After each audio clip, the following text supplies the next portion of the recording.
Corona ও উপসর্গ নিয়ে ২৪ ঘন্টায় খুলনা বিভাগে ৩২ জনের মৃত্যু, রাজশাহী মেডিকেলে মারা গেছেন ১৪ জন।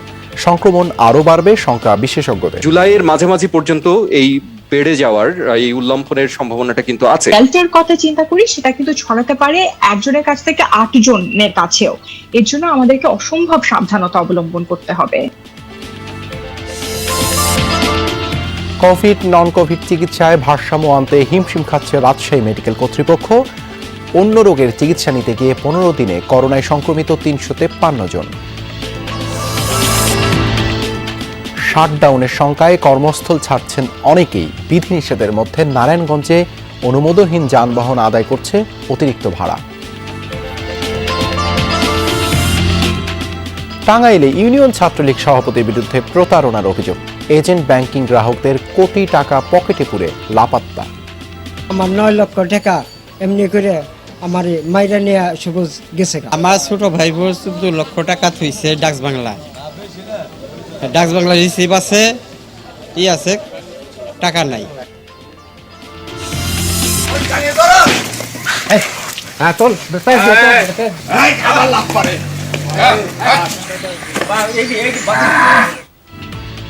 পাবনায় নজর কাটছে কোরবানির গরু খোকা বাবু। দাম হাঁকা হচ্ছে ২৫ লাখ, সাথে ছাগল ফ্রি।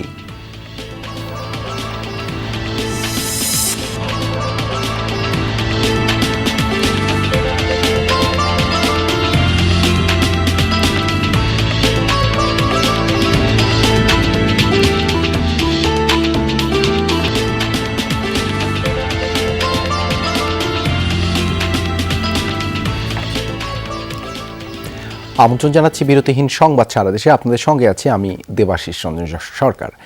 দর্শক, আপনারা সবাই ঘরে এবং ঘরের বাইরে সব জায়গায় কিছুক্ষণ পরপর হ্যান্ড স্যানিটাইজার দিয়ে হাত ভালোভাবে জীবাণুমুক্ত করে নেবেন। এবারে পুরো খবর। করোনা ও উপসর্গ নিয়ে গেল ২৪ ঘন্টায় রাজশাহী ও খুলনা বিভাগে ৪৬ জন মারা গেছেন। এর মধ্যে খুলনায় মৃত্যু ৩২ জনের, আর রাজশাহী মেডিকেলে মারা গেছেন ১৪ জন। রাজশাহীতে মারা যাওয়া ব্যক্তিদের মধ্যে ৬ জনের বাড়ি জেলায়, চাঁপাইনবাবগঞ্জে ৪ জন, নওগাঁর ৩ জন এবং ১ জন নাটোরের। গেল ২৪ ঘন্টায় বিভাগীয় হাসপাতালটিতে ৬৫ জন নতুন রোগী ভর্তি হয়েছেন। এদিকে খুলনায় ৩টি হাসপাতালে করোনায় ৯ জনের মৃত্যু হয়েছে। এছাড়া করোনা ও উপসর্গ নিয়ে কুষ্টিয়ায় ৮ জন, সাতক্ষীরায় ৮, চুয়াডাঙ্গায় ৭ জনের মৃত্যু হয়। রংপুর বিভাগের ৮ জেলায় ২৪ ঘন্টায় ৯ জনের মৃত্যু হয়েছে।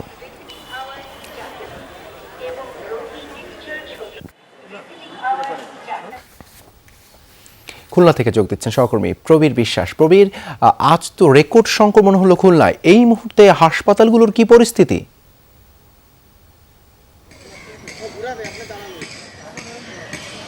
দেবাশিস, হাসপাতাল আসলে কানায় কানায় ভর্তি নয়। হাসপাতালে যে পরিমাণ শয্যা রয়েছে সেই শয্যা থেকে রোগীর সংখ্যাও বেশি। আর যে রেকর্ডের কথাটা বলছেন, গত ২৪ ঘন্টায় খুলনা বিভাগে যতজন পরীক্ষা করিয়েছে সেখান থেকে ১৩২২ জন করোনা শনাক্ত হয়েছে। এই সংখ্যা আসলে খুলনা বিভাগে আগে কখনো দেখা যায়নি, এবং শুধুমাত্র খুলনা জেলায় সেই সংখ্যা ৩২২ জন। এমন যখন পরিস্থিতি, তখন খুলনার ৩টি যে হাসপাতাল রয়েছে, 2টো সরকারি ডেডিকেটেড হাসপাতাল, আরও একটি বেসরকারি হাসপাতাল, সেখানে আজকে রোগী ভর্তি রয়েছে ২১৯ জন। এর মধ্যে খুলনা মেডিকেল কলেজ হাসপাতালে ১৫৪ জন, ১৩০ সিটের বিপরীতে সেখানে আইসিইউতে ১৬ জন, রেড জোনে ৯৬, ইয়েলো জোনে ২২ এবং এইচডিইউতে আরও ২০ জন রোগী।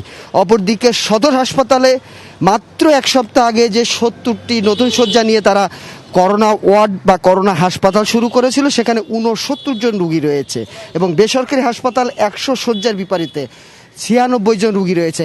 এমন যখন পরিস্থিতি, তখন কিন্তু খুলনাতে লকডাউন চলছে, এবং লকডাউনের আজ ৪র্থ দিন। আরও ৩ দিন এই লকডাউন চলবে, এবং বেশ খানিকটাই কিন্তু খুলনার লকডাউন মানুষ পালন করছে, এবং প্রশাসনেরও তৎপরতা আমরা দেখতে পাই।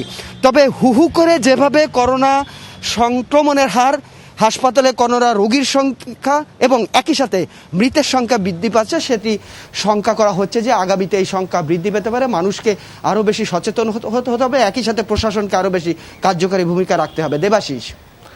প্রবীর, আপনাকে ধন্যবাদ এবং আপনার সঙ্গে কথা বলতে বলতে আমাদের আরও সহকর্মীরা যুক্ত হয়েছেন দেশের বিভিন্ন জায়গা থেকে। করোনার খবর জানবো তাদের কাছ থেকে। এবারে যাচ্ছি কুষ্টিয়ায় সহকর্মী মাহতাব উদ্দিন লালনের কাছে। লালন, সংক্রমণ মৃত্যু তো বাড়ছেই জেলায়, 250 শয্যা হাসপাতালকে ডেডিকেটেড করোনা হাসপাতালও করা হয়েছে। তো কেমন দেখছেন করোনা চিকিৎসার সার্বিক চিত্র?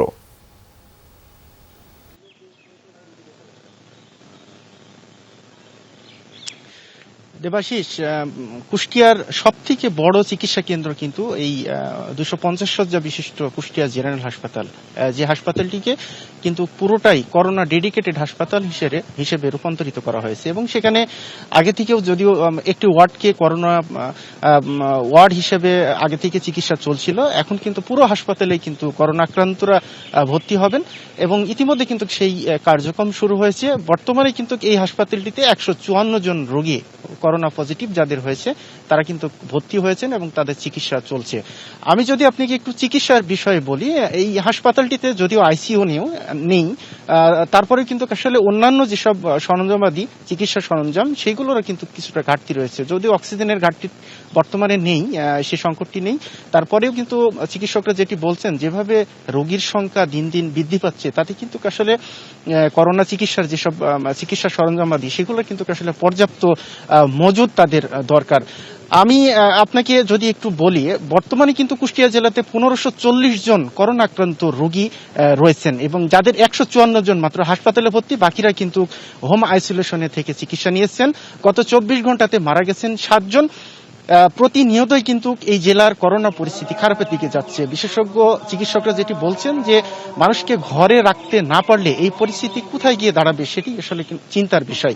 তো আমি পুলিশ সুপারের সাথে কথা বলে যতটুকু জেনেছি তারা মানুষকে ঘরে রাখতে সব ধরনের প্রচেষ্টা চালাচ্ছেন এবং তাদের যতটুকু সর্বোচ্চ সাপোর্ট তারা দিচ্ছেন যাতে মানুষ ঘরে থাকে। দেবাশিস,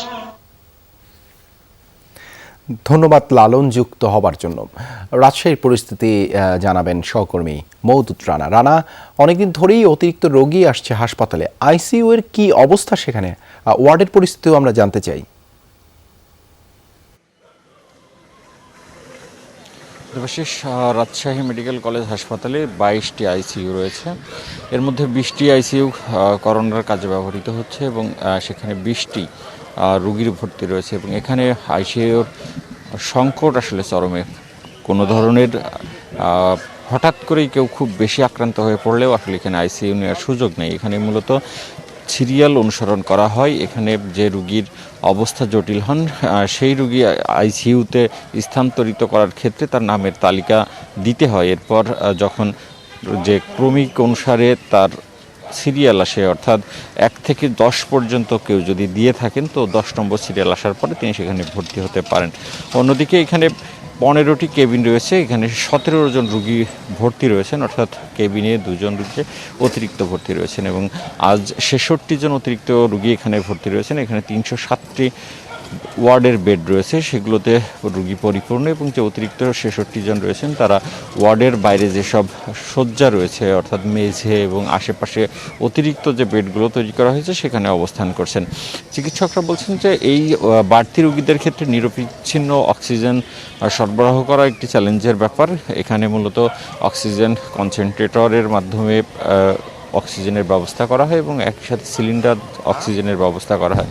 সেক্ষেত্রে চিকিৎসকরা বলে থাকেন যে 1.5 ঘন্টায় একজন মানুষের একটি সিলিন্ডার শেষ হয় এবং 24 ঘন্টায় 16টি অক্সিজেনের প্রয়োজন হয়।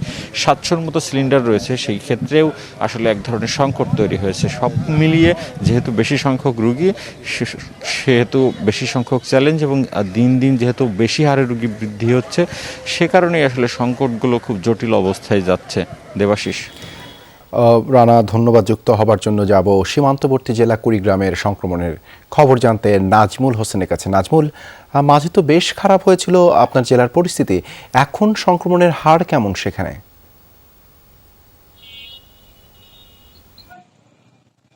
হ্যাঁ দেবাশিস, আপনি যেমনটি বলছিলেন যে বাংলাদেশের সবচেয়ে বড় এবং বৃহত্তর যদি এলাকা বলি যে সীমান্ত এলাকা, সেটা এখন পর্যন্ত আপনি যে সংক্রমণের হারটা বলছেন এটা কোনো আশানুরূপ কোনো সংবাদ নাই, কারণ ক্রমান্বয়ে দিন দিন করোনা শনাক্তের রোগীর হার বেড়েই চলছে। গতকাল সর্বোচ্চ কুড়িগ্রামে আক্রান্ত হয়েছিল। 88 জনের টেস্ট করার মধ্যে 40 জনের পজিটিভ করোনায়।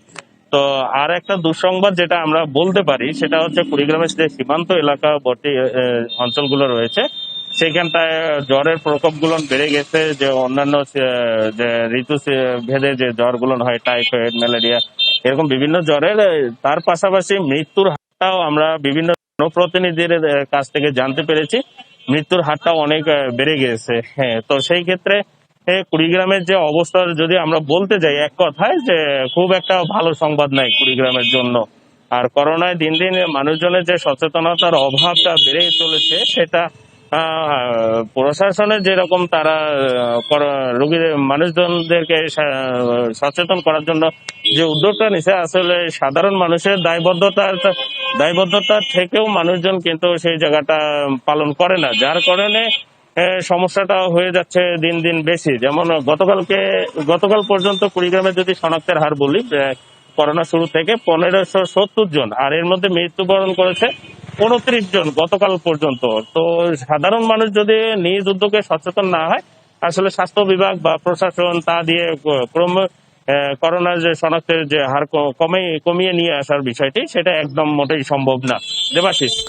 নাজিমুল, ধন্যবাদ যুক্ত হবার জন্য। সিলেট থেকে এবারে সহকর্মী মাইদুল রাসেল কথা বলবেন। রাসেল, করোনার শুরু থেকেই সিলেট বেশ ঝুঁকিপূর্ণ। এই মুহূর্তে শহরের পরিস্থিতি কেমন, পুরো বিভাগের তথ্য সংক্ষেপে আপনার কাছে জানতে চাই।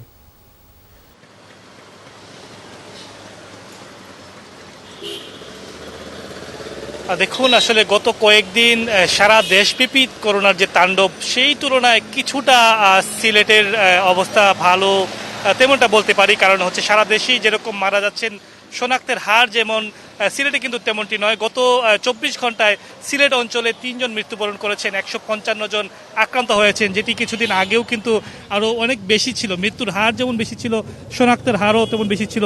করোনা আসলে সংক্রমণ শুরু হওয়ার পর থেকে এখন পর্যন্ত সিলেট অঞ্চলে 459 জন মৃত্যুবরণ করেছেন, 24,800 জন আক্রান্ত হয়েছেন, তার মধ্যে কিন্তু 23,141 জন সুস্থ হয়ে গিয়েছেন। আজকেও কিন্তু হাসপাতালে 291 জন ভর্তি আছেন। গত কয়েক মাস আগেও কিন্তু সেই সংখ্যা আসলে অনেক বেশি ছিল, হাসপাতালে মানুষের স্থায়ী ছিল না।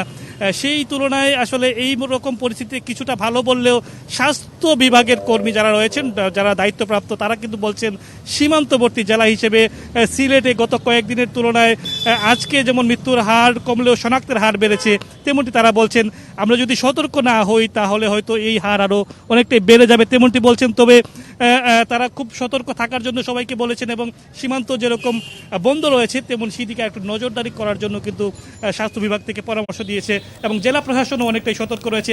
একটু আগেও বিয়ের আয়োজন করায় জমায়েত করে 3টি হোটেলকে জরিমানা করা হয়েছে 1.5 লক্ষ টাকার মতো। আসলে প্রশাসনও কিন্তু সক্রিয় হচ্ছে। দেবাশিস, এই ছিল আমার কাছে। রাসেল, ধন্যবাদ আমাদের সাথে যুক্ত হবার জন্য। দেশে করোনার সংক্রমণ আরও বাড়বে বলে আশঙ্কা করছেন বিশেষজ্ঞরা। ভারতীয় ডেল্টা ভ্যারিয়েন্টের সক্রিয়তা আর স্বাস্থ্যবিধি উপেক্ষার মাসুল এবার গুনতে হতে পারে বলে ধারণা তাদের। একই সাথে সারা দেশে সংক্রমণ ছড়িয়ে পড়ায় চিকিৎসা ব্যবস্থাও সামাল দেয়া কঠিন হবে বলে মনে করেন তারা। তাই যে কোনো মূল্যে টিকা নিশ্চিত করা ও স্বাস্থ্যবিধি কঠোরভাবে মানাতে সর্বোচ্চ উদ্যোগ নেওয়ার পরামর্শ তাদের। মাহফুজ মিশু রিপোর্ট। দ্রুত গতিতে বাড়ছে করোনার সংক্রমণ। এক সময় যা ছিল কেবল ঢাকা, চট্টগ্রাম সহ কয়েকটি জেলায়, তা এখন পৌঁছে গেছে টেকনাফ থেকে তেঁতুলিয়া, দেশের প্রায় প্রতিটি প্রান্তে। এক সপ্তাহ আগেও দৈনিক আক্রান্ত ছিল 3,000-এর মতো, এক লাফে তা এখন 6,000-এর উপরে। জিনোম সিকোয়েন্সিং করে বিজ্ঞানীরা বলছেন ঢাকা সহ সারা দেশেই ডেল্টা ভ্যারিয়েন্টের উপস্থিতি, যা সংক্রমণের গতিকে ত্বরান্বিত করছে বহুগুণ। ফলাফল বাড়ছে মৃতের সংখ্যাও, দৈনিক তা পৌঁছে গেছে 80-র ঘরে। এটা যে বাড়বে সেটা আমরা একটা ধারণা করেছিলাম এবং সেই প্রজেকশন অনুযায়ী জুলাইয়ের মাঝামাঝি পর্যন্ত এই বেড়ে যাওয়ার, এই উল্লম্ফনের সম্ভাবনাটা কিন্তু আছে। আমরা প্রথমে বলতাম একজনের কাছ থেকে SARS-CoV-2 ছড়াতে পারে 2 থেকে 2.5 জনের কাছে, কিন্তু এখন যদি আমরা ডেল্টার কথা চিন্তা করি সেটা কিন্তু ছড়াতে পারে একজনের কাছ থেকে 8 জনের কাছেও। এর জন্য আমাদেরকে অসম্ভব সাবধানতা অবলম্বন করতে হবে। সেই সাথে সাধারণ মানুষের একটা বড় অংশের উদাসীনতা পরিস্থিতিকে আরো ভয়াবহ করে তুলতে পারে বলে আশঙ্কা তাদের।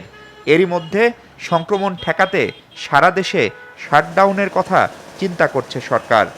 মানুষকে ঘরে থাকার পর্যাপ্ত সমর্থন না দিলে সেটিও কার্যকর হবে কিনা সে প্রশ্ন তুলছেন বিশেষজ্ঞরা। পাশাপাশি প্রাপ্তবয়স্ক 12.5 কোটি মানুষের জন্য টিকা নিশ্চিত না করতে পারলে বিপদ আরও বাড়ার আশঙ্কা তো থাকছেই। ভ্যাকসিন ছাড়া আসলে কোনো গতি নেই। সাপ্লাই এবং ডিমান্ড দুটো সাইডকে অ্যাড্রেস করে ভ্যাকসিনেশন করতে হবে, যেন আমরা অতি অল্প সময়ের মধ্যে 70 থেকে 80% মানুষকে ভ্যাকসিনের আওতার মধ্যে নিয়ে আসতে পারি। গত বছর এই সময়ের তুলনায় এখনকার পরিস্থিতিটা কিন্তু আমার কাছে মনে হচ্ছে আরো ভয়ঙ্কর, কিন্তু ওই তুলনায় মানুষের মধ্যে স্বাস্থ্যবিধি মেনে চলার প্রবণতাটা একটু কম। এখন এটাকে যদি আমরা পরিবর্তন আনতে চাই স্বাস্থ্যবিধি মেনে চলার মধ্যে, তাহলে আমার মনে হয় আমাদের একদম কমিউনিটির মধ্যে গিয়ে কাজ করতে হবে। লকডাউন বা শাটডাউন যাই হোক না কেন, প্রশাসন ও পুলিশের পাশাপাশি করোনা মোকাবেলায় জনপ্রতিনিধি, শিক্ষক ও ধর্মীয় নেতা সহ সবাইকে কাজে লাগানোর তাগিদ জনস্বাস্থ্যবিদদের। মাহফুজ মিশু, যমুনা নিউজ, ঢাকা। গেল 15 দিনে রাজশাহী মেডিকেল কলেজ হাসপাতালে অন্য রোগের চিকিৎসা নিতে ভর্তি হয়ে করোনা সংক্রমিত হয়েছেন 353 জন, অর্থাৎ শিশুসহ গড়ে প্রতিদিন 23 জন করে রোগী হাসপাতালের ভেতরেই সংক্রমিত হয়েছেন। কর্তৃপক্ষ বলছে, একই ছাদের নিচে কোভিড ও নন কোভিড রোগীদের চিকিৎসা দিতে গিয়ে উত্তরাঞ্চলের এই বৃহৎ হাসপাতালটির এমন পরিস্থিতি। মায়ের কোলেও দুদণ্ড স্থির থাকতে পারছে না 10 মাস বয়সী নাবিল। ছোট্ট মানুষ, চোখে মুখে শারীরিক যন্ত্রণার স্পষ্ট ইঙ্গিত। পরিবারের সদস্যরা জানালেন, 16 তারিখে শিশুটি খাট থেকে মেঝেতে পড়ে যায়, আঘাত পায় মাথায়। চাঁপাইনবাবগঞ্জ সদর হাসপাতাল থেকে দ্রুত পাঠানো হয় রাজশাহী মেডিকেলে। পরদিন হাসপাতালের নিউরোসার্জারি বিভাগে ভর্তি করা হয় নাবিলকে। এরপর সেখানেই করোনা পজিটিভ হয় শিশুটি, ফলে মাথার চিকিৎসা ছাড়াই ফিরতে হয় চাঁপাইনবাবগঞ্জের হরিপুরে। বাচ্চা অন্য অসুখ লেগে গেলাম আর ওটা বলছে দুদিন পরে বলছে যে আমাদের বাচ্চার করোনা হয়েছে, যে আমাদেরকে ছাড়পত্র দিয়ে পাঠিয়ে দিয়েছে। গত 15 দিনে নাবিলের মতো অন্যান্য রোগে হাসপাতালে ভর্তি হওয়ার পর কোভিড শনাক্ত হয়েছে 353 জনের, অর্থাৎ গড়ে প্রতিদিন 23 জন। ফের আরো অপারেশন করেছি লাড়িটা, তারপরে ফের আবার ফেলেন ওই বাইপাস করা আছে, বাইপাসটা করার লেগে আবার আসছে। এদিকে হাসপাতালে করোনা রোগীদের সাথে থাকা স্বজন, আয়া ও ওয়ার্ড বয়দের স্বাস্থ্যবিধি না মানার প্রবণতাও ছড়াচ্ছে করোনা। মাস্ক পরিনি না, পরে আসছিলাম থুয়ে দিয়েছি, আবার বার যাচ্ছে। ঘামে গেছিলাম, এই জন্য একটু বাইরে আসছি, ফাঁকা জায়গায়, এই জন্য একটু খুলে রাখছি। মৃত্যু তো স্বাভাবিক, এটা এই জন্য চলাফেরা করতে হবে। এটা তো অ্যাভয়েড করা যাবে না, কারণ রোগীর সঙ্গে আত্মীয় স্বজন তো আসেই। কারণ আমাদের তো সব রোগীকে একদম আমাদের অত লোক নাই যে প্রত্যেক রোগীর পাশাপাশি বসে আমরা বিদেশে যেমন দেওয়া হয় সেটা তো ওইভাবে নাই। একই ছাদের নিচে করোনা ও সাধারণ রোগীর চিকিৎসায় সবাই সংক্রমণের ঝুঁকির মধ্যেই বলে জানালো হাসপাতাল কর্তৃপক্ষ। আমরা তো নর্মাল রোগী অ্যাভয়েড করতে পারবো না। আমি যেটা আগে বলেছি যে হার্টের রোগী হার্ট অ্যাটাক নিয়ে এসছে, কিডনি ডায়ালিসিস করতে হবে, ওরও তো আসতেই হবে, প্রেগনেন্সি, ডেলিভারি হবে। চলতি জুন মাসে রাজশাহী মেডিকেলে রেকর্ড সংখ্যক 263 জন মৃত্যুবরণ করেছেন।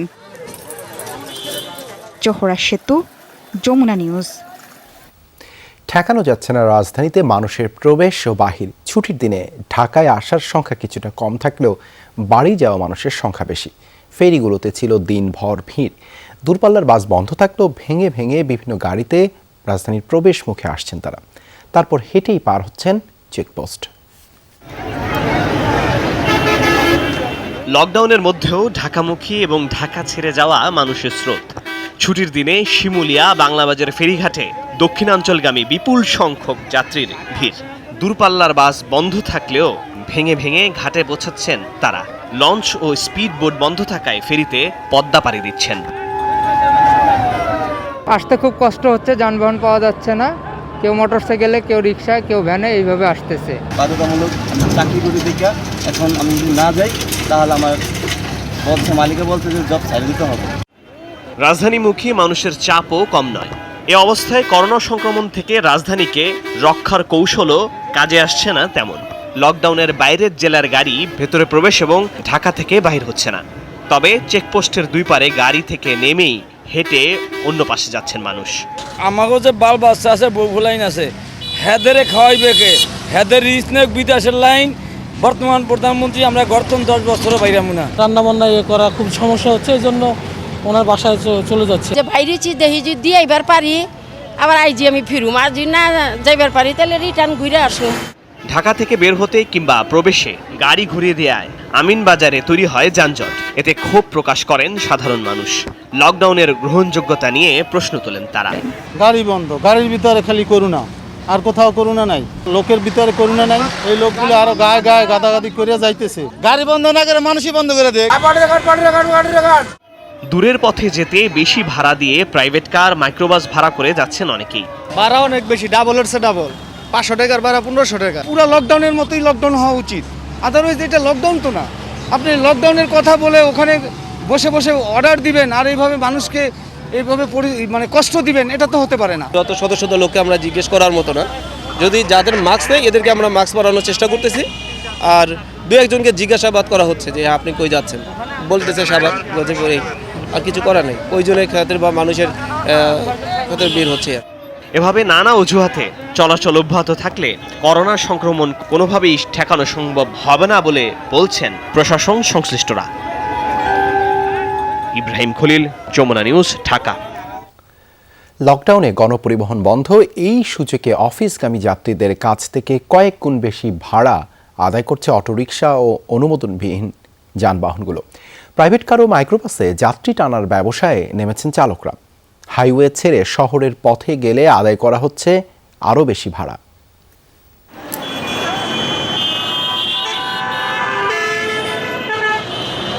লকডাউনে অফিস খোলা, কারো আবার জরুরি প্রয়োজন, অথচ গণপরিবহন বন্ধ। তাই যে যেভাবে পেরেছেন চেপে বসেছেন ছোট বড় যানবাহনে। সড়কে এই যাত্রী চাপের সুযোগ নিচ্ছে ছোট যান আর ব্যক্তিগত বাহনগুলো। নারায়ণগঞ্জের সাইনবোর্ড, শিমরাইল মোড়, কাঁচপুর, মদনপুর সহ বিভিন্ন বাস স্ট্যান্ড থেকে কয়েক গুণ বেশি ভাড়ায় সওয়ারি টানছে তারা। 3 জনের সিটে 7 জনে বসে, তাইলে এই যে সরকার আইন করে কিন্তু আইনের কোনো বাস্তবায়ন নাই। বাসটা চালু থাকলে সামাজিক দূরত্ব মোটামুটি বজায় রাখা সম্ভব হইতো। কামে কাজ না করলে কি করবো? গরিব মানুষ, বাচ্চা কাচ্চা না খেয়ে মরমু কোন আপনার কোন। বাধ্য হয়ে অতিরিক্ত ভাড়ায় এসব পরিবহনে যাতায়াত করছে মানুষ। 10 টাকার ভাড়া 30 টাকা, আমি যাত্রা যাচ্ছি এখানে 100 টাকা নিছে। 100 টাকা গেছে, তাও ভাঙ্গা গেছে। লকডাউন করতে হলে সব বন্ধ করে দেওয়া লাগবো।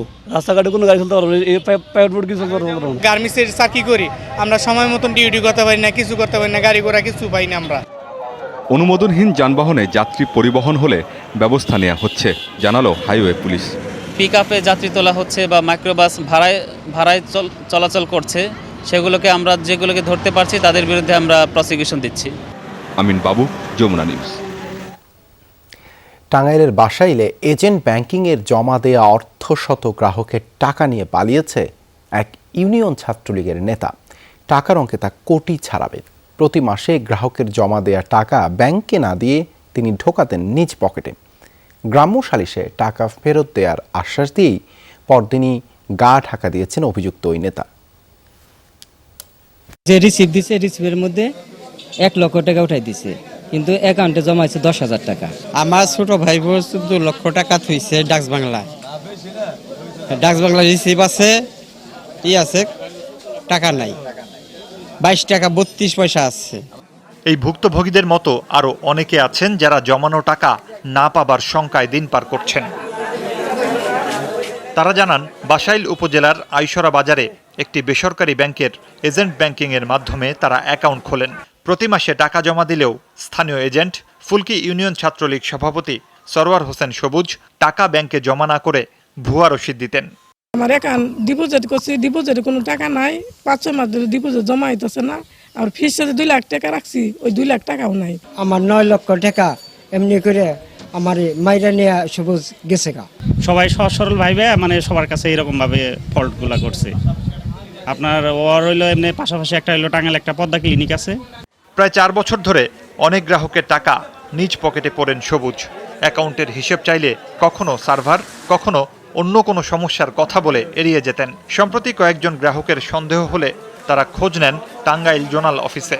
গিয়ে দেখেন বেশিরভাগের টাকাই জমা দেননি সবুজ।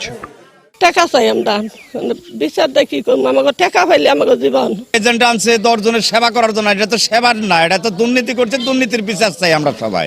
সম্প্রতি এ নিয়ে গ্রাম্য সালিশও হয়। সবুজ ও তার অভিভাবক টাকা ফিরিয়ে দেওয়ার আশ্বাসও দেন। পরদিন থেকেই লাপাত্তা সবুজ। বিষয়টি জেনে কঠোর অবস্থানে যাচ্ছে জেলা ছাত্রলীগ। তার গার্জেনরা সবাই মিলে দিলে গার্জেন একটা দায়িত্ব নিচ্ছে যে যারা আছে তাদের পরিশোধ করে দেবে, জমি জমা বিক্রি করে। ঘটনাটা তো আসলে আমি কি জানি, যদি সে দোষী হয় তার বিরুদ্ধে আমরা সাংগঠনিক ব্যবস্থা গ্রহণ করব। এ নিয়ে ব্যাংকের কোনো কর্মকর্তা মন্তব্য করতে রাজি হননি।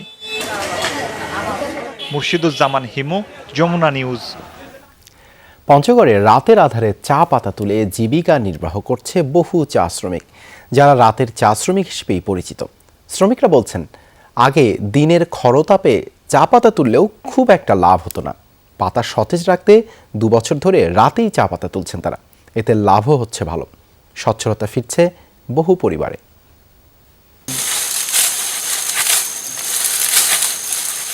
ঘড়ির কাঁটায় রাত 2টো বাজতেই সরব পঞ্চগড়ের চা বাগানগুলো।